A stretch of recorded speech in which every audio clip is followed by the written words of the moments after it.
Welcome to CreatureCast, the official Columns of Creatures podcast. And today we're doing something a little bit different just because it's the launch of a very big Nintendo first-party game, Donkey Kong Bananza. And I'm joined today by a special friend of the show, Hayes Madsen of Inverse, who's also reviewing the game, and we're going to be discussing it, the highs, the lows, everything in between. How you doing, Hayes? Welcome back. I'm good. On a Bonanza.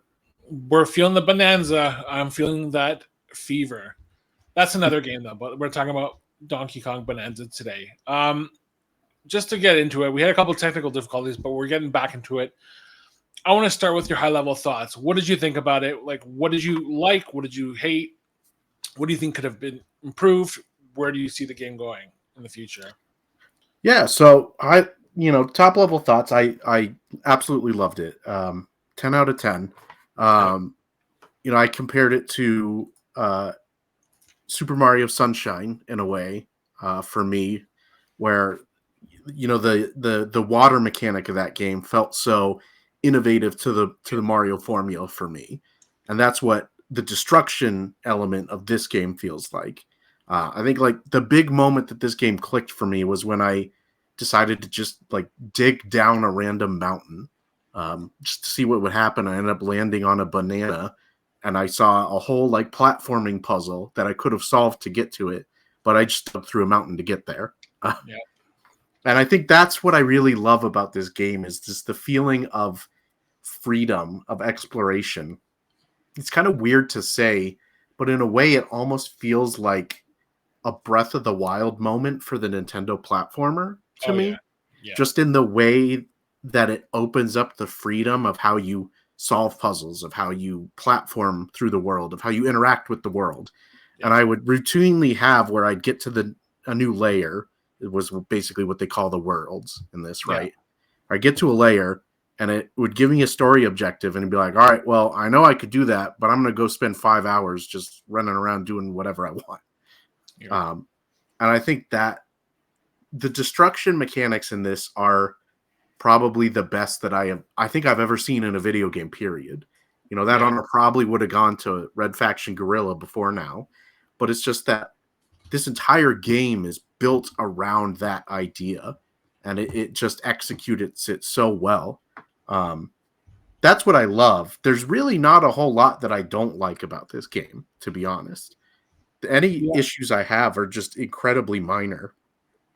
Like we had mentioned when we talked before about the camera being a little finicky sometimes, but that's really only when you get into like digging deep into the earth or something. Yeah.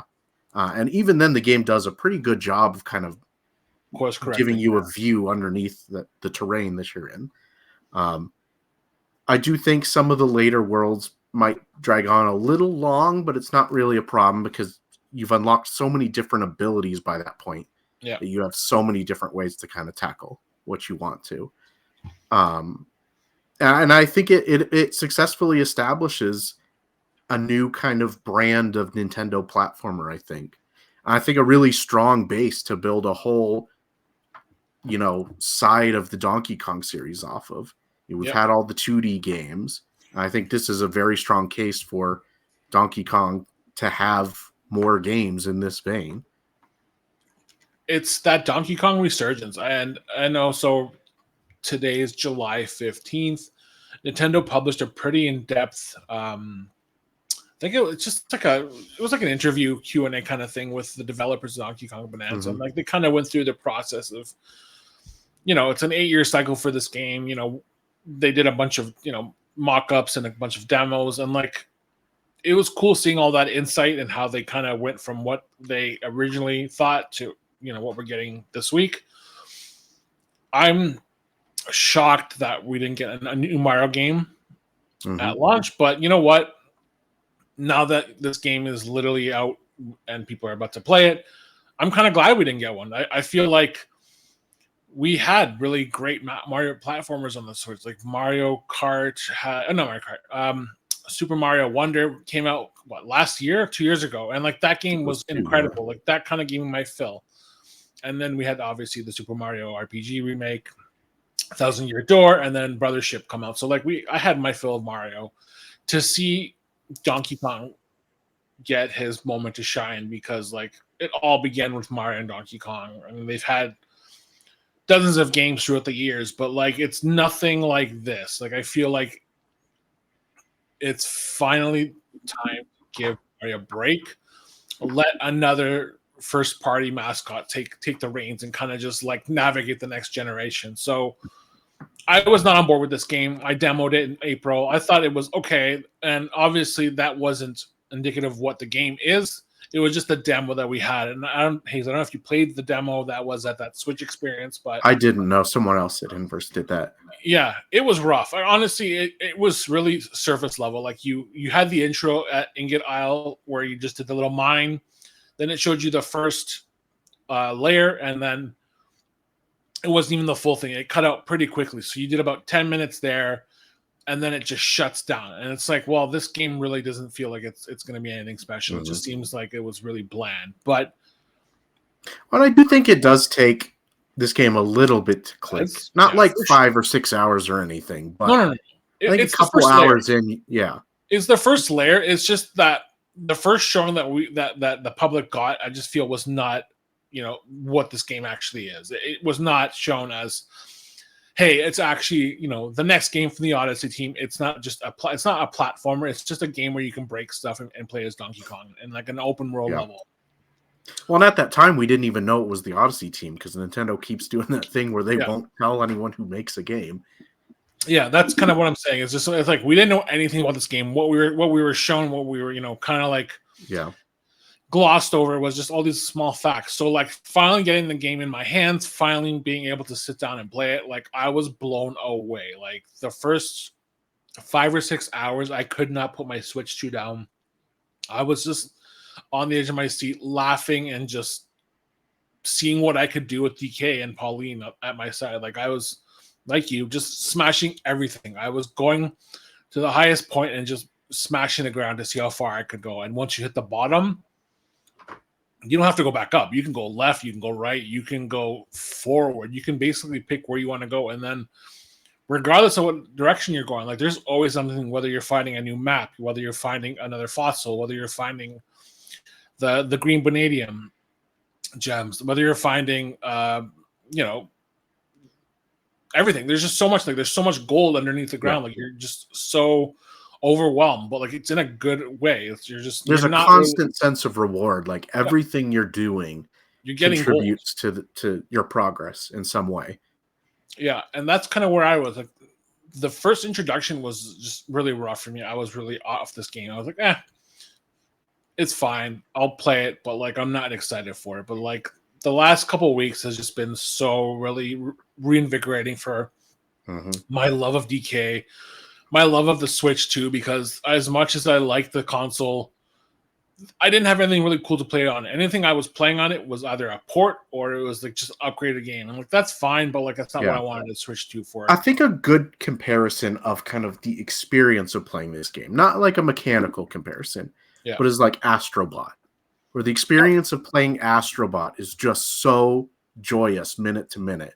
And it just is filled with just this wonderful sense of being in this fantastical world and just enjoying every second of it. And that's exactly how I felt about this game. Like I didn't, even in some of the later stages where like I thought things got slow, I still enjoyed just being in the world and kind of just doing things in the world. I think you're going to see this game compared to a lot of games. Oh, 100%. While that's true, I do think it very much is kind of its own beast, despite it drawing elements from a lot of other things. Which is fine. Like you compare, there are similarities between a lot of these games. Like obviously, they're platforms. Odyssey is a big comparison. Yeah, you're gonna see a lot of comparisons to Banjo-Kazooie. I think there are even elements of Splatoon in here, which is really interesting. It's the level layouts. I feel like the level layouts were straight out of Splatoon. Yeah, it very much feels, the structure of the world feels a lot like the Splatoon campaigns, where you have a lot to interact with and explore, and the world interaction kind of decides where you go, but then they string out these little challenge levels. Yeah. And those are specifically what I think this team drew from Splatoon, is the idea of these challenge levels that are tuned specifically around very specific mechanics, like surfing on chunks or there's the specific surfing, yeah. bonanzas. Or, yeah. There's a lot of challenges, and I feel like they're definitely ripped from Splatoon. And I honestly, that's not a knock against the other game. It's actually probably the best thing they could have done is just pull from these other IPs that Nintendo has and then use it. I'd even go so far as to say some of the sound and like art design feels Splatoon inspired too. Like this 100%. world, a lot of these levels use very bright neon colors. And then the thing that always got me is when you get the like musical cue that plays when you get a skill point, right? Yeah. That sounds like it is exactly from a Splatoon game. It's just that like that pitch that those soundtracks have. Yep, I got that. All these are small little, maybe they're like even Easter eggs. You never know, but like I wouldn't be surprised if it was like a little nod to like this game or this game for what they're doing. But just I don't know, everything about what Donkey Kong Bonanza is doing is complete opposite of what we were shown, and that's kind of what I'm still trying to get over that. It's just because Mario Kart World was kind of like a great little introduction to the Switch, but I got bored of it pretty quickly. This game comes around, and I haven't been able to put the console down. Like I am just obsessed with finding everything. The challenges are actually challenging. The music is incredible. I actually think this is probably the best soundtrack that Nintendo's put out in years. It's so addicting. Best soundtrack this year is going to be a bloodbath, man. You got you got Mario Kart, you got Clair Obscur, you got Death Stranding 2, everything else that's coming out. Oh my gosh. But there's just like moments where I'm playing like even some of the challenges, and like the music is just straight up like lo-fi, and I'm just sitting there, I'm listening to the music, and I'm like, I can't believe I'm playing a Donkey Kong game. This is not what I expected. And it's just like coming off of like even like Donkey Kong Country HD Returns, or playing like Tropical Freeze lately, and it's just such a shock going from what those games are to what this game is, and kind of wishing it kind of sticks to this new formula, because like as much as a fan of Donkey Kong Country, I love what they've done. I feel like this is like the new hotness. This is what Donkey Kong should be going forward. It's just so engaging. It's just it's challenging. It's colorful. It's like owning a brand new car that you've wanted for years and you never knew you wanted it. I think the other part that I really like, that probably is a big part of why I gave it a 10 for this, is like, Nintendo has a lot of platformers where you have a sidekick, right? You have Cappy in Mario Odyssey, or whatever that mouse thing was in Kirby and the Forgotten Land. I can't remember that thing's name. Oh, I don't even know what that thing is. But about. They typically serve more of a like mechanical role than a narrative role, I feel like a lot of times. Yeah. But there's a legitimate relationship between DK and Pauline here. Like a really heartwarming, charming relationship. And some like themes of working together, and how friends can kind of like lift each other up to be more than they are on their own. That's a big theme of this game. And I think this is it's not the most complicated story, but it's a really charming story. And you have a lot of really nice, heartwarming little interactions between the two. Yep. Like the getaways is one thing I really like. When throughout the world, you can find these getaways and like mine them so you have a place to sleep. Every time you sleep at one, you get a little dialogue from Pauline about anything. She says, she talks about how much she likes like hamburgers, or she talks about how weird it is that ostriches can fly in this world, or whatever it might be. You just have these nice little moments of bonding between the two that I think are really charming. Yeah, I agree with you. Just every time you would unlock that little hideaway, and like the first one, Pauline's like, I hope our adventure never ends. Like, I'm having so much fun. And it's such a shakeup from when you first meet her as Oddrock. She's like, get away from me. She's cowering. She's really scared. And as you're playing as DK and you're going through these sub levels, she's getting more confident. And like her first encounter with Void Kong was just like, get away from me. I'm not listening to you anymore. And it's like it's great to see that. Pauline is great here. I love this version of Pauline. Yeah, I feel like it is a great reintroduction to the character from New Donk City. I don't know if it's going to be confirmed or not, but like it's hard not to deny it. It's it's the same character. So like I love that, you know, you're seeing this timeline, and we're getting more Donkey Kong lore that's kind of really giving this character, you know, his own world to explore that we don't get, that we're finally getting. And it's just like Pauline's such a big part of it, and this character has been since the beginning. So like to get her back in some capacity.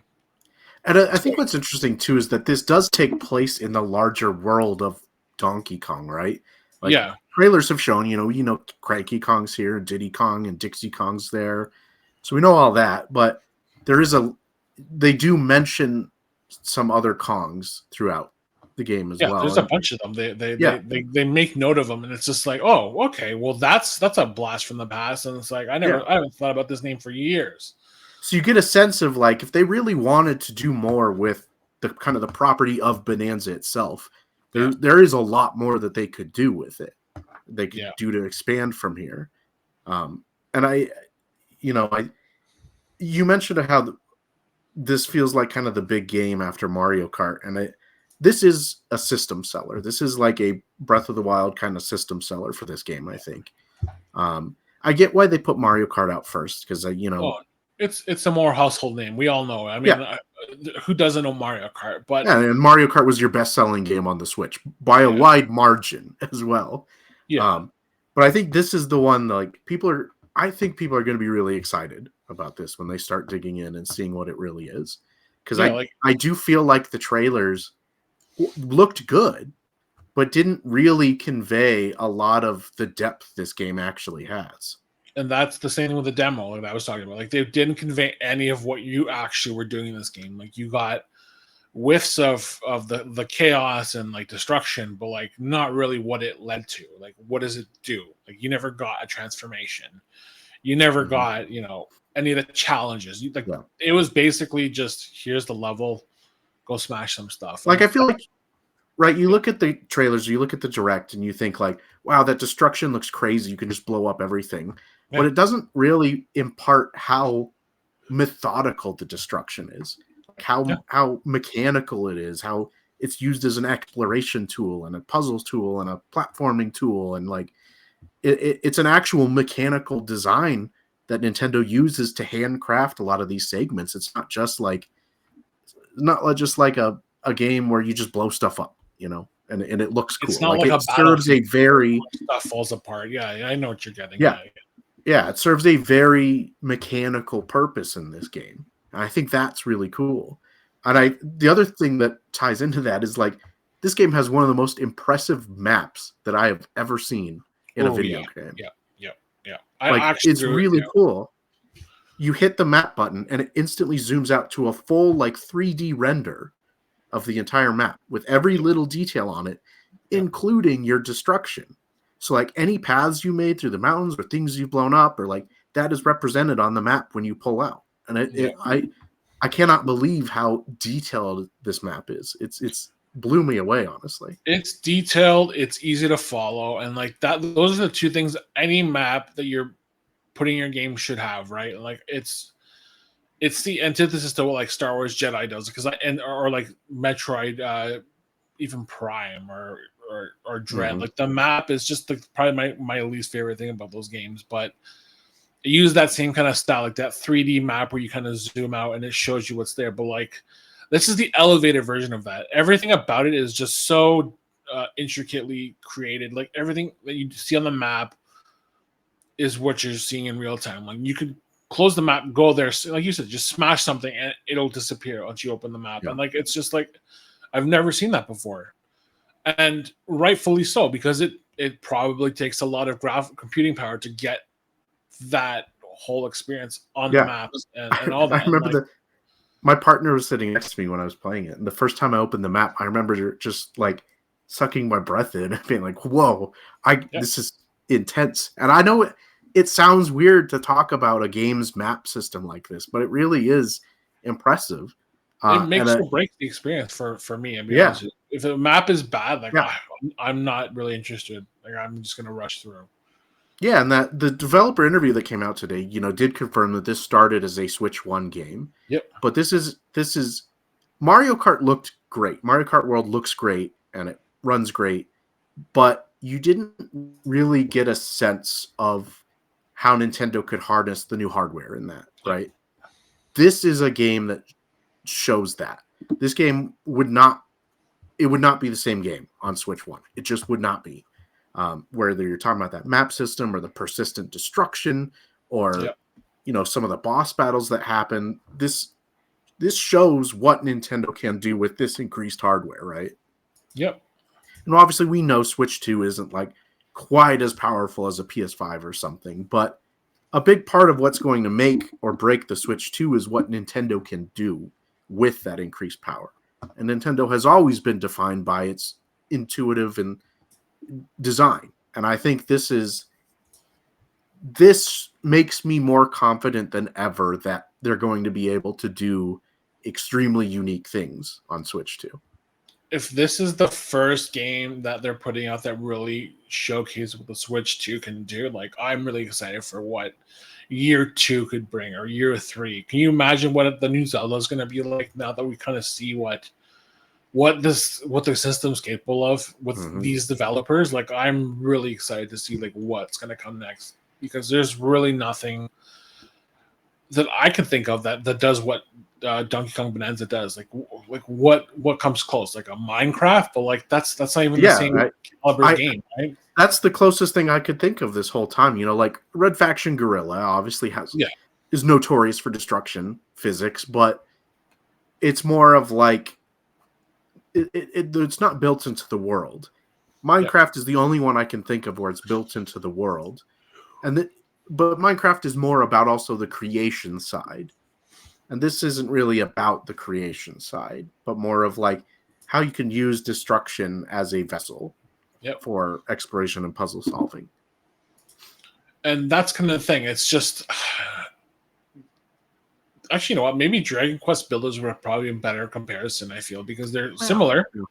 But this is like a whole new level. Like there's nothing I could even you know what? There's nothing they can really compare to. This is just it stands on its own. There's really something unique about what these developers did. And if you guys are listening, please check out that Nintendo interview with the developers from Bananza, because it really shows you just how detailed their thought process to get this game running and why it could not work on Switch 1. And like I couldn't even imagine trying to play this game on Switch just as it is.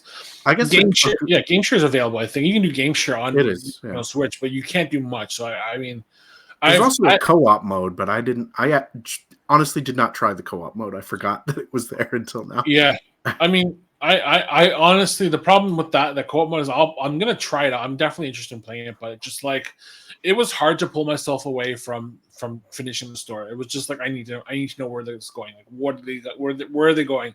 Why is this happening? Like, how is Polly, going to get back? Like that's what's more important to me than just, playing as her and singing some notes on the side and kind of seeing where it's going. But like, yeah, I mean, for what it is, it's the most unique game I've played in the past like 5 years, I feel. And like, I'm not knocking, like Tears of the Kingdom I think a good way to talk about it is, obviously it does its own thing, but there's a lot of collectathon elements in here. So, every world you have hundreds of Banandium gems to collect, hundreds of fossils to collect and stuff. And there's a lot of DNA in here that you can see from Rare games. So I feel like this game feels like the platformer Rare would make if it was still making platformers. Yeah. If that studio had gone on the trajectory, right, of where they stayed making games like Banjo-Kazooie or games like Donkey Kong 64, and over the last 2 decades, they kept making 3D platformers. Yeah. This feels like the game Rare would have made in that world. I can see that. Yeah, and I think that is part of why I love it so much, because there's a lot of the DNA of those classic Rare experiences mixed with other elements of like Mario platformers and Splatoon designs and all of that stuff. It's all kind of bundled into one unique package, I think. Yeah. It's also, I mean, and we already said it. It is the next game from the Odyssey team, so like there are quite a few elements that are ripped from it, and like it's hard not to see them, right? Like you have like the moons, obviously. You have the wardrobe. You have the way this just like the setup of you go to this area, you finish with here, and then you go to the next one, and then it's always like it's not just like you move through the map. It's like a big exposition of how you get to the next level or whatever. And like it's just that I actually appreciate that they did that, right?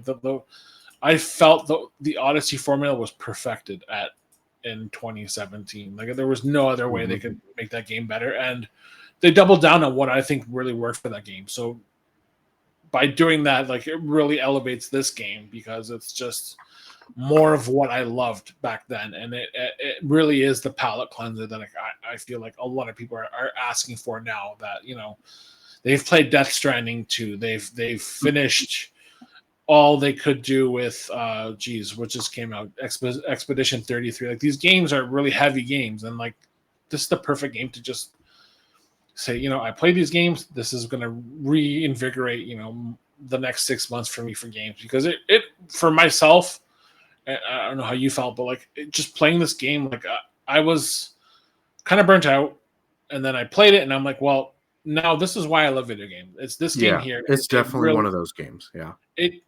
It's made with so much love and attention, and like the Nintendo voodoo that we all have come to appreciate. It's all there. It really just sets itself apart from basically every other developer out there. Like it's hard to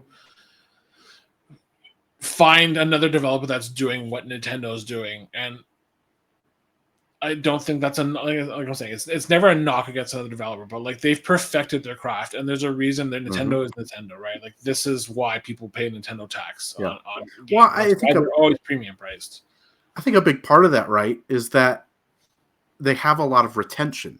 Nintendo has a lot of very skilled developers who have honed their craft at Nintendo for years, for decades.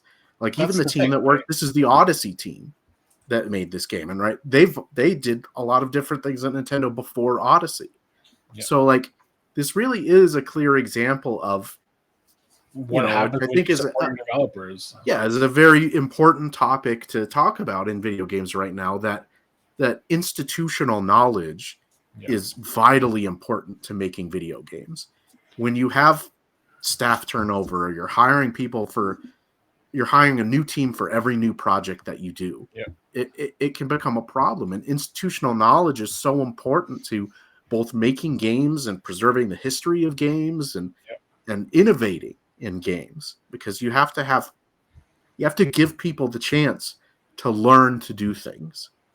It's not even just give them the chance, like give them the tools to show you that they want to be there, and they want to deliver the best game they can. And when you have high turnover rates, like you say, now we're talking about Xbox or whatever, but like look at Ubisoft. Like there are thousands of people working on Assassin's Creed Shadows, and it was fine. It was fine. Like I'm not going to say it's a bad game, but like, can you imagine if it was one team that worked on that game for 7 years and they just delivered the best game they could? Like I feel like it would have restored what I loved about Assassin's Creed to what where it should be. And then you get disjointed games, like you get even like Halo Infinite. I guess presumably, right? They haven't outright said it, but I guess the Odyssey team would have been working on this for 7 years. Yeah, I think they said that today. They worked on it basically since Odyssey came out. Yeah, once Odyssey wrapped up, they started prototyping, and basically it led to this. Like, also, I think it's very funny that the very first prototype for this game was just a Goomba that they put arms on. I think we were robbed of not getting that game, because like, I would play that game. Yeah. But like, it's just like it. I love being able to see like what the whole process is. Like everything's so secretive in this industry. Like everything is regulated, whether it's a scribble on a piece of paper or like a hidden file on your computer. It's just like having that transparency once the game's out would benefit everybody. And it's not just about the secrets. It's about here's how we thought of this game. Here's why we did this. Here's why we think this worked. Why this didn't. Yeah. I love that And Nintendo does that now. I think it's important to point out that they very much were not always that way. yeah, and it's a shift that I feel we need more people to be doing, right? Because even like 20 years ago, when I bought a DVD, it wasn't because of the movie. It was the developer commentary or the director's commentary. I loved, and hearing what everyone thought about this project they were working on, and why they had an idea that didn't work out, and what they tried. And it's just like that's what I want to hear more about. It's just the experience of how they made this game. Like that should be what people should be focusing on. It's not console sales, unit sales. It's the game development. Like here's the process. Here's what we're doing. Here's why it worked. And in a game that I think it's flops, here's why a, we thought it didn't work, right? it's an interesting time because it's starting to feel like Nintendo's the only one of the quote unquote big three, right? Yep. That has figured out a way to make modern development feasible for the size of their company, or to make their console feasible in and of itself. Obviously, we know everything that's happening with Microsoft right now. And Sony's not quite there, but also not quite in the green either at the moment. Yep. So it's just interesting to see where things stand. And I think a big decider, this is a really strong, Bonanza is a really strong out of the gate. I think the perfect second game on a system. You get Mario Kart out. That's the big party game. You have this big single player experience. And the next, 11 months or whatever are going to be really define what this system's legacy kind of becomes. I think this is a great second impression. And if they can keep the momentum going from here, Switch 2 could be every bit what the first Switch was. It doesn't seem like that's not going to be the issue, right? Or even the situation, because looks like there's going to be like a major first party game every month, because we've got Mario Kart World, we've got Donkey Kong Bananza. I know it's obviously already out, but Mario Party Jamboree is coming out with new Switch 2 stuff, and like I think something else is coming out after that. But like every month, Drag X Drive is next month. Yeah, Drag X Drive's in August. So like for the next 2 or 3 months, we're covered in first party games. So there'll most likely be a direct sometime with 100%. So. I'm looking forward to that, but like I'm not holding my breath for anything huge because it's still early in the cycle, and Nintendo's already said like they're trying to not have long development cycles because it's really going to cost them a lot of money. It's going to cost creativity, so they're trying to figure out a system where they can make shorter games or shorter development cycles. And I hope Nintendo goes the Yakuza route and just reuse assets. I'm fine with that. Just go heavy on that and just focus on the gameplay. Like just if we got an expansion of Donkey Kong Bananza, I'd be perfectly fine with it. It's great. Yeah, honestly. Me too. If you add Dixie and Diddy Kong, I'm there. That's all I want. But yeah, I mean, for what this game is, like I'm fully on board with giving Mario a break. Let Donkey Kong take the reins for the next couple of years because he's great. I love how expressive he is, how humorous he is. There's not a moment that he's in this game that I'm like, I'm good. Like he is the star. He is the focal point of this game. The redesign is great. Like I agree. I think the redesign is great too. I actually prefer it now to the original, and rightfully so. Like the other one, it was very rigid. And circling back to that interview from today, I was surprised to learn that the redesign came first, and that's why he showed up in the movie. And Mario Kart World looking the way he did. And honestly, I liked the fact that the developers are honoring what Donkey Kong was 40 years ago and reintroducing that original design because it works. It's just so, like I said, it's so expressive. Like there's a lot of references to past Donkey Kong games in here too. Oh, there's so many things that I'm just my photo album's filled with just stupid things that I was catching or stuff DK was reacting to, and it's just like, okay, they've really done their homework. They really know that there's a lot of years of backstory to this character, and they're finally utilizing it in a way that only Nintendo could really do. Like if this was any other property, like no, there's no way this would work. It's Donkey Kong. It has to be Donkey Kong. Yeah, He there's is no other character that they could have put in this role, right? Like it there's no one. very clearly had to be him. And I think they realized that after the early prototypes.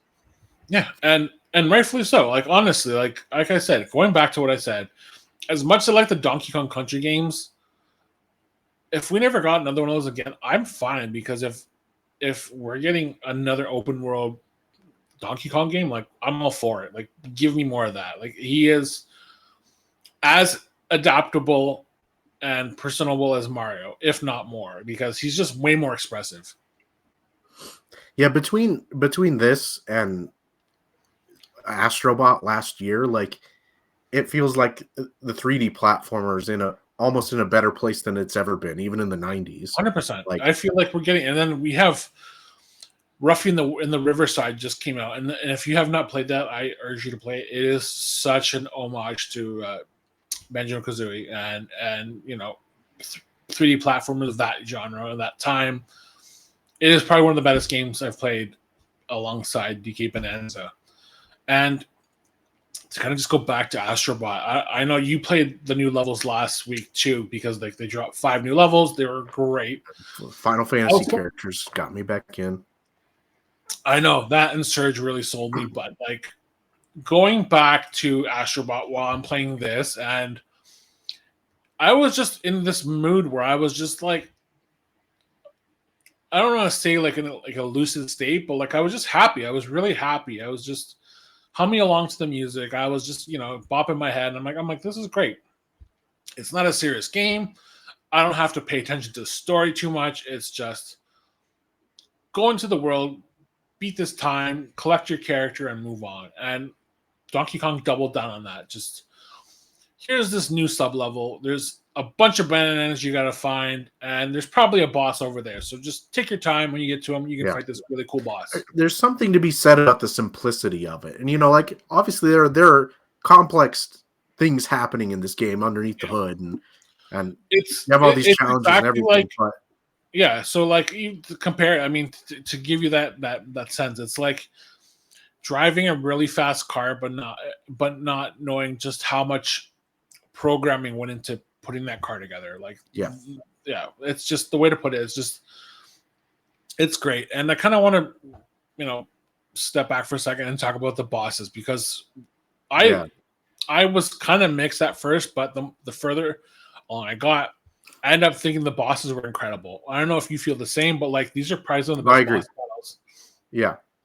Yeah. Okay. I'm glad I'm on the same page. Yeah. I was doing a couple of the early ones, and I was like, these are pretty simple, but like as you get to the newer sub levels, they start ramping up, and you have to start using all your abilities. Yeah, some of the later boss battles in particular are phenomenal, and I literally can say nothing more than that. Yeah, there's really nothing in it exactly, but yeah, it's just shows you that there was a long development cycle that paid off. Like 7 years is a long time, regardless of how you think about it. But the end product is perfect, and I don't like using that word because there's nothing in life that is actually perfect. But this is as close to it as can be, right? Like there's very few games that are out there that are near perfect, and this is one of them. Yeah, I virtually cannot think of a way that I would make this game better or prefer it to be better or something. Like I was perfectly satisfied with the entire experience from start to finish. It's fair. I think it took me about 40 hours, I want to say, to do everything. And start to finish in that entire time, I didn't regret a single moment. I didn't ever feel like I wanted to be doing something else. And when it was done, I was satisfied. I don't feel like I can step away from it a bit and feel like I had just one of the best times I've had playing a game in years. Yeah. And that's kind of what I feel a lot of games these days are really lacking. It's just that satisfaction you get from playing it. And I finished just to as an example. And I hate to keep knocking on this game because I did like it, but Assassin's Creed Shadows. I was gonna say the same exact thing actually. I loved it, but yeah, there you are beat that moments, game, and there is not really a sense of satisfaction when you finish the game, and it's tied to the storyline, and as great and beautiful as the world is, like once you understand what the loop is, like it's very shallow, and then you kind of want to just finish it, and then once you finish it, you're like, I spent all this time, I got nothing out of it. Like the story was just so shallow, and it started on such a high promise, but that is an example of a game just that like I hate to knock. Like it's never going to be a knock. It's just like you compare them because like these are the kind of games that are developed by a lot of people, and you see what the difference is between supporting your team and giving them all the tools and making sure they're okay compared to hiring a bunch of people and just having people communicate across the world trying to get something done. It just doesn't work. And I guess the point I'm trying to say is just like, as much as I disagree with some of Nintendo's tactics and what they're doing today, they've really understood the assignment of being good to your people and giving them the tools to succeed and, supporting them and, mentoring them and letting them be who they are. And it pays off. Like I'm just stunned at how well this game paid off. And yeah, I'm very high up on giving this game of the year, if not likely going to be my game of the year. It's neck and neck. I mean, if the Game Awards happened today, right? Yeah, I would be fine with Expedition 33, Death Stranding 2, or Donkey Kong Bonanza winning Game of the Year. Any of those won, I'd be like, yeah, that's fine. I get it. I respect that choice. And so I genuinely don't know what my Game of the Year is right now because I could toss it to any of these.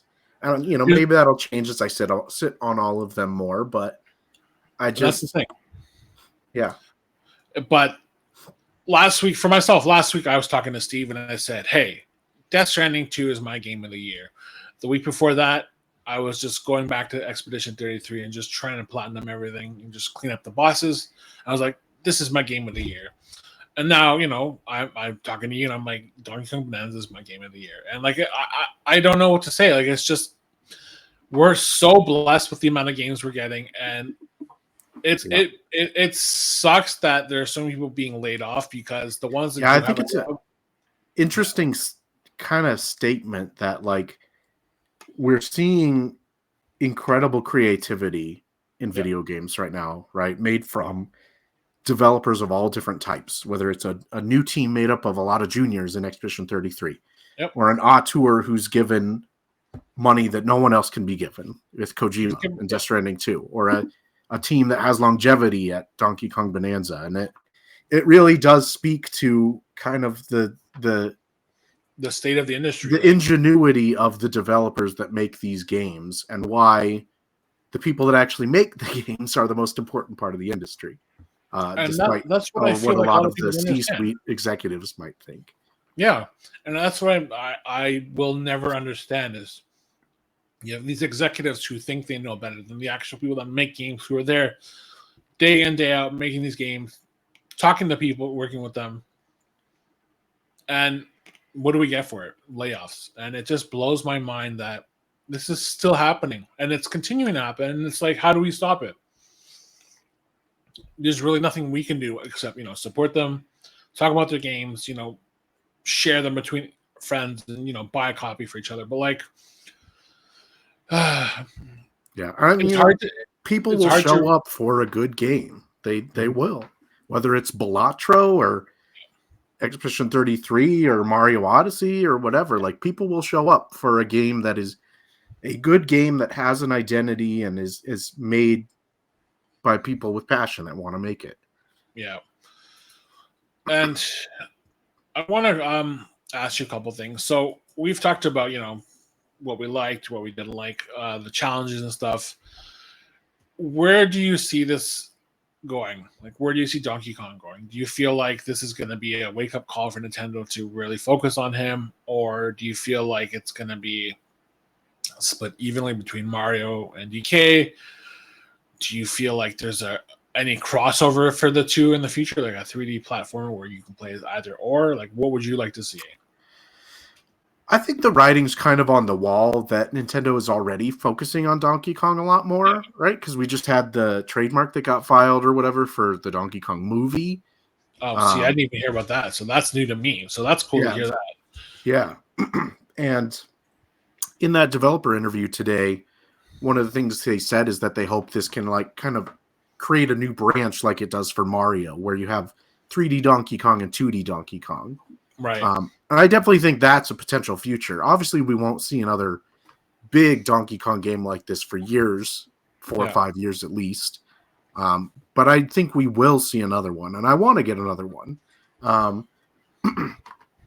As for like crossover with Mario and Donkey Kong, I don't know that I see them meeting in a game like this. I think you'll continue to see that. Like we have the Mario versus Donkey Kong series, right? Oh yeah. So I think we'll continue to see things in the vein of that. I don't know that, while I might enjoy seeing it, I don't know that they would combine like 3D Mario and 3D Donkey Kong into one thing. And I almost think that maybe they're better being separate because it lets you focus more on leaning into the uniqueness of each character and what their traits and what their gameplay is kind of defined by. That's fair. I kind of agree with you on that. It's just having like just talking about it. It's just having that team understand what this character can do, what Mario could do. I would, for myself, it's just like I would like to see what they could bring together and like have Mario do the platforming levels, while Donkey Kong can do the side scrolling levels, or vice versa. Just something different where you can play as each other. Kind of like what's a good comparison? Kind of like I don't want to say like a split fiction game, but like where you're working with somebody where you can play as each other. Like I feel like that would be cool. Kind of like a Pauline Donkey Kong companionship. Mm-hmm. Where you're playing with your friend, or you're playing with your partner, or you're playing, with someone across the internet, or you're just playing as these two characters, right? Not a bad comparison, actually, because each of those characters do kind of have different mechanics that you see. Yeah. But like I feel like it's more of a, obviously I doubt it's ever going to happen, but it's just like it's a great little fantasy I'm having now because I never imagined that we'd have this game exist in the form that it is, and it's just, I guess I'm still living off that high that I've had for the last couple of weeks, where I'm like just so enamored by this game and what it's brought to me. I think I just want more DK. Yeah, I do too. As much as I love Mario, like Donkey Kong is the it thing, the it guy right now. Like I love him. The only thing that could make this game better is maybe if we got Seth Rogen to voice him. I think that probably would make this game of the year for 100% for me. If they put out an expansion for this in any kind of way, like I'll be there day one. Like 100%. Like they did with Splatoon 3. Like I mean, I will take as much of this game as they want to give me, honestly. Yeah. So to wind up, because like we've talked about it, unfortunately, there's still a lot I want to be talking about because we're tied to embargo. There's so many things we can't talk about, but to wrap it up, like what like where do you feel like you're going to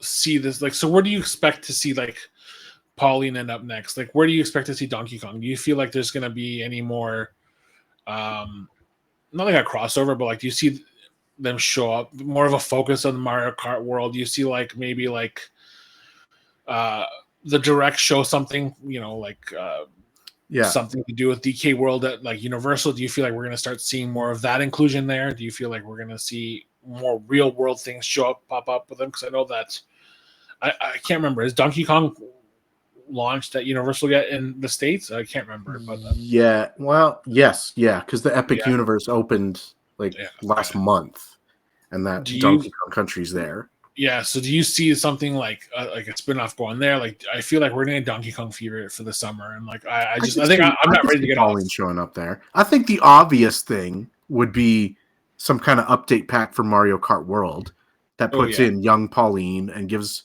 Donkey Kong a bunch of costumes. Because Donkey yeah, Kong only has one costume in World right now, which is yeah, weird. Because all the other big characters, even like Bowser, has multiple costumes. So I feel yeah, like the obvious answer is Bonanza update for Mario Kart World. yeah, I also think like young Pauline is going to be a character that you see in a lot of Nintendo stuff now. You know, and rightfully so, right? she'll She's so be in great. Mario Strikers or Mario Golf or whatever collaboration game they do. Like you're Yeah, going to see her a lot now. yeah. Um, as we wrap up, is there anything else you want to discuss? Like, is there anything that kind of stood out that you think we didn't touch on? Do you feel like I anything guess you want we to say? didn't. The only thing I want to say is we didn't talk a lot about like the actual Bonanza transformations, Oh yeah, let's talk about that. See, that's which I kind think of are very cool. yeah. Well, you know what? Let's do that because I'm just treading on the embargo. We have to follow it. But like, let's talk about the first one. Like, out of the ones that we can talk about, which one did you like more? Zebra is the by far my favorite one because the song is great. Like when you do a Yeah, Bonanza transformation, it plays that Bonanza song, and they're all like really fun songs. But I think Zebra's really cool because you can run over water and you can run over crumbling terrain and do this dash and just like the speed of it is really cool. And a lot of the challenges they design around the Zebra are yeah, really fun simply because they're speed based challenges. yeah. So that's definitely my favorite.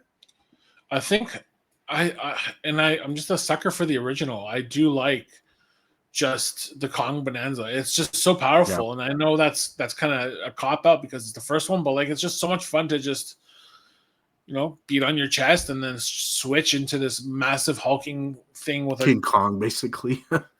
yeah, like he's incredible. I love all three of the transformations that are shown, but like ultimately, like his design is just so perfect.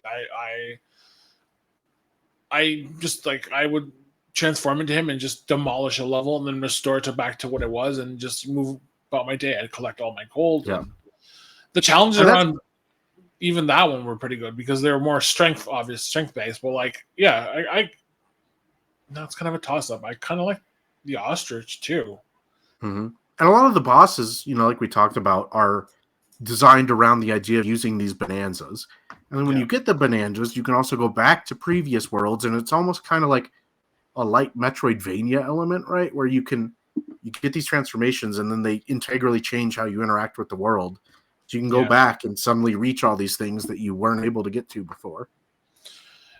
It's pretty obvious that the things you can't do, but like there are and just to go back to this interview they posted today, like they're talking about sequence breaking and like you could and you did it yourself. You said you overstepped a puzzle, you didn't have to solve it, but like these are tools that are give you the access to basically break the game and play it how you want to play it. So if you want to skip over puzzles, you can basically just dig your way around them. Or if you want to fly across this thing and just avoid getting stuck in the poison swamp, you could do that too. Like there's all these ways to really interact with the world and rightfully so.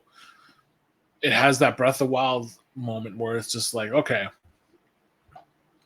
Once you realize how much you can yeah, actually do, like that's the moment where it really clicks, is when you realize how much freedom you actually have and how you get around this world.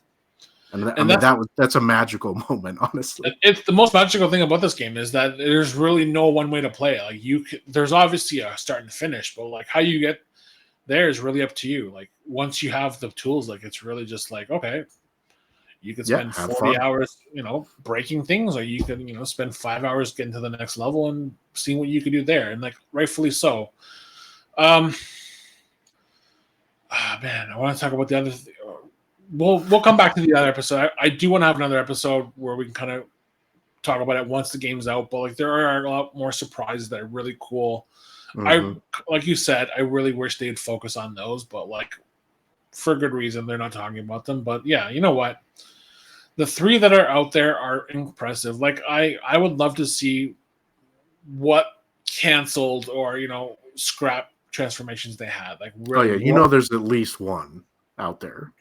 There's probably some hideous version of Donkey Kong as like a giraffe or something. Yeah, like if this is what they made that got in, like really, what didn't they do? Like I'm so interested. But like, yeah, it really is like a Sentai transformation every time you're doing it. Or like you just transform and like this music plays and like I love all of that. It's just so bombastic and it's just so Donkey Kong coded, right? It's just he is the king of Nintendo right now for me. And like, yeah, you know what? I mean, really, there's not much more to say other than the fact that like it really does take Donkey Kong to new heights. The character, the idea of Donkey Kong as a character.